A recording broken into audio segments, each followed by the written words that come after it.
Hello friends बरायबाय माय बोdoeducation गेजेरजों नोंथांमोनखौ बयखौबो दायो बे समाव बे भिडिअनि गेजेरजों नोंथांमोननो शेयार खालामगोन मुख्यमंत्री आत्मनिर्भर असम अभियान योजना मोनसे स्किममोन जाय स्किमनि गेजेरजों इयुथफोरनि माखासे फाइनेंशियल हेल्प एबा माखासे केरियारनि थाखाय खामानि होगोन एबा माखासे बिजनेस लाइनावबो खामानि मावनो हानाय जागोन एबा फाइनेंशियली एसिस्टेंट बेयो जाहैबाय सब्सिडी हिसाबै 50% रेहाय दङ बेवहाय जा नोंथांमोना 2 लाख मोनोब्ला बेवहाय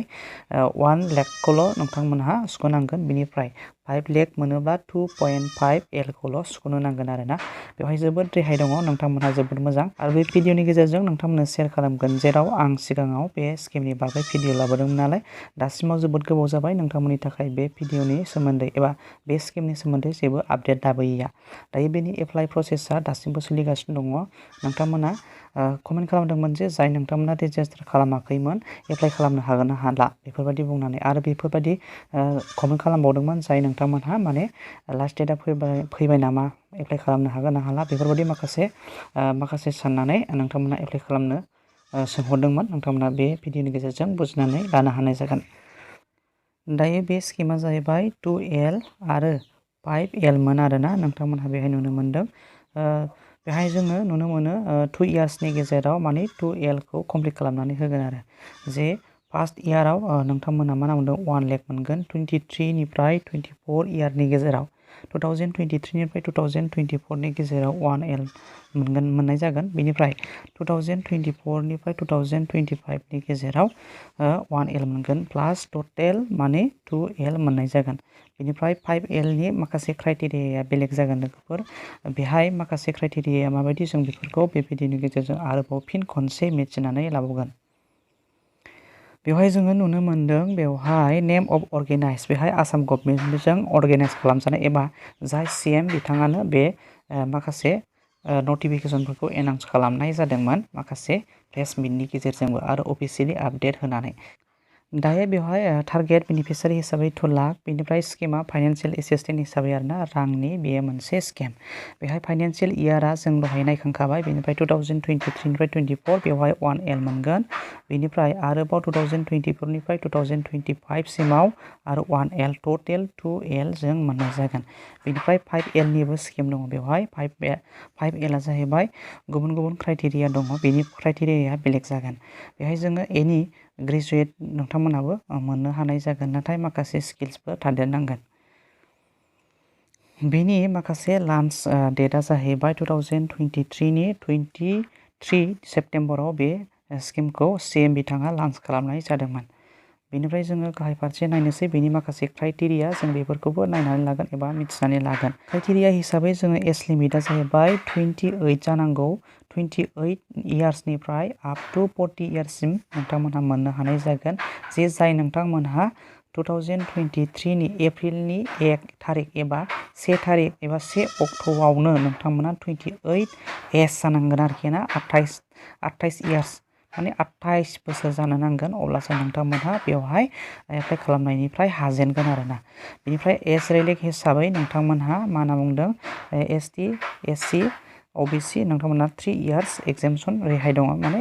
प्लास मोनदेरगोन आरो बेनिफ्राय जायखिजाया माने जेनेरेल केटेगरि नोंथांमोनहानो मिनिमाम क्लास 10 पास माने मेट्रिक पासनिफ्राय बे स्किमखौ लानो हानाय जागोन बेनिफ्राय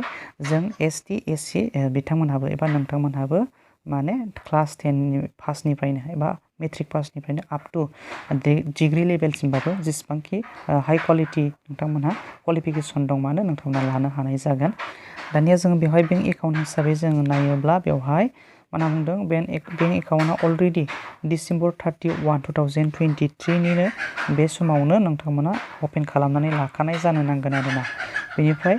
लन लागिरिया माबा मोनसे सिगाङाव लन लानानै लननि माखासे इनकमप्लिट माखासे प्रसेसफोर जुदि सुखुजोबै माखासे प्रब्लेमफोर दङबा बेहाय नोंथांमोनहा लनखौ लानो हानाय नङा जाय नोंथांमोना लनखौ क्लियार खालामगोन नोंथांमोना बे अब्लासो लानो हागोन आरो क्लियारेन्स सार्टिफिकेट नोंथांमोना दिहुननानै लानो नांगोन बेनिफ्राय नोंथांमोननो मस्ट इम्परटेन्ट जिनिसानो जाहैबाय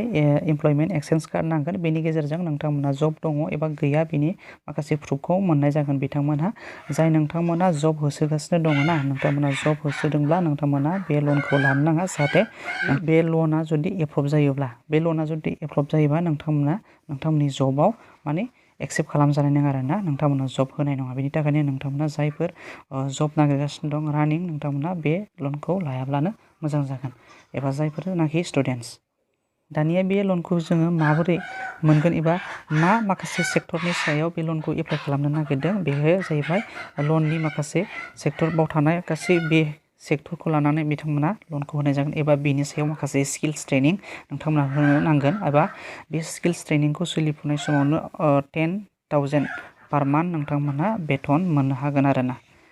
दानिया बेवहाय रिक्वायरमेन्ट डकुमेन्ट्सफोर बे लनखौ लानो थाखाय जों मा नांगौ बेनि माखासे फोरमान बेवहाय जोङो मेनसन खालामनाय नुनो मोनदों। जायखिजाया मोनसे आइडेन्टिटि एबा आइडेन्टिटि प्रुफ हिसाबै नोंथाङा पान, ड्राइभिं लाइसेन्स, पासपर्ट एबा बेंक पासबुक, आधार कार्ड बेफोरनि गेजेराव जायखिजाया मोनसे